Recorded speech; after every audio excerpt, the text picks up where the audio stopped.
Вітаю, pani та panowe. This is Ukrainian Spirit, and today we're continuing our journey into the world of craft Ukrainian spirits.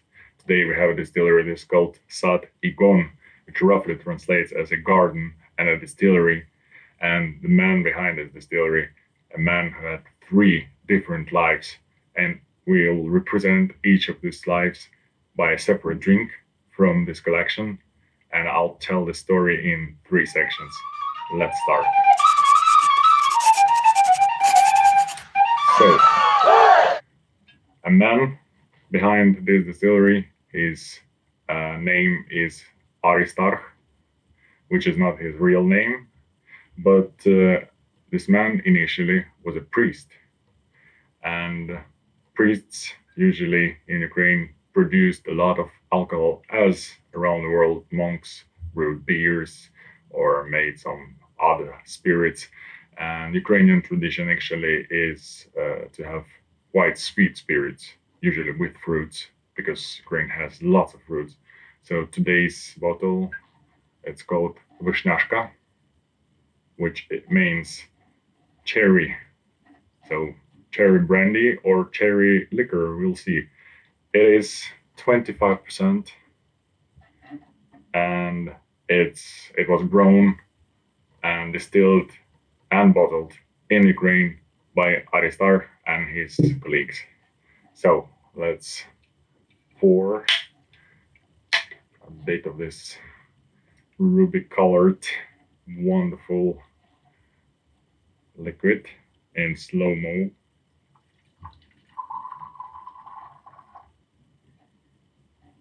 Oh, it's a bit too much. So, who is Aristarch and why he is such an interesting person? As I said, he is a priest of Ukrainian Orthodox Church, and he served many years in various regions, but mostly in Odessa region, where his distillery coming from.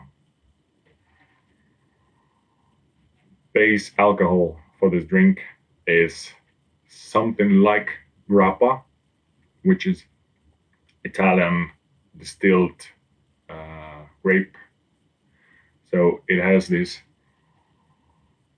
light aroma, slightly spirity, slightly alcoholic, but mostly, of course, mostly it's cherry. It's sweet, it's heavy, it's a bit sour also, like really ripe sour cherry.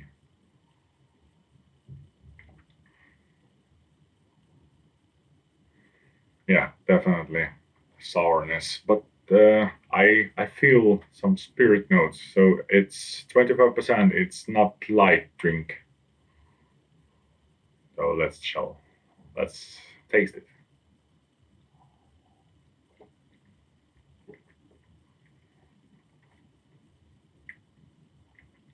Well, I did not expect that. So wine or alcohol with cherry is enormously popular in Ukraine because I believe cherry is the fruit that represents Ukrainian taste. We put cherry in everything, and we also like to put it in alcohol.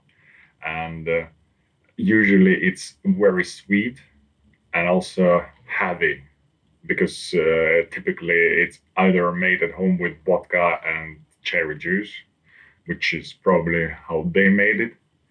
But this is more sophisticated. So you get this initial spirit kick, it burns a little bit. Then you get your sweetness, and it's mild, it's not overwhelming, and then you actually taste real cherry. It's interesting because usually you don't you usually get like a jam consistency of it, but here it's almost like I drank a shot of vodka or rather grappa, and then followed it by ripe cherry. It's really marvelous. Mm.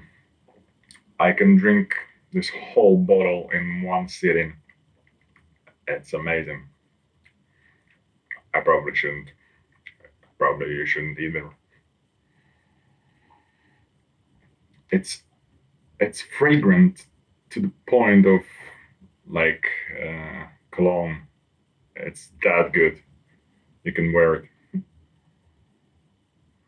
So this was our first drink from Sad.E3 Distillery, cherry grappa, and this was a drink that is made by a monk. Next time we're gonna explore the second phase of his life.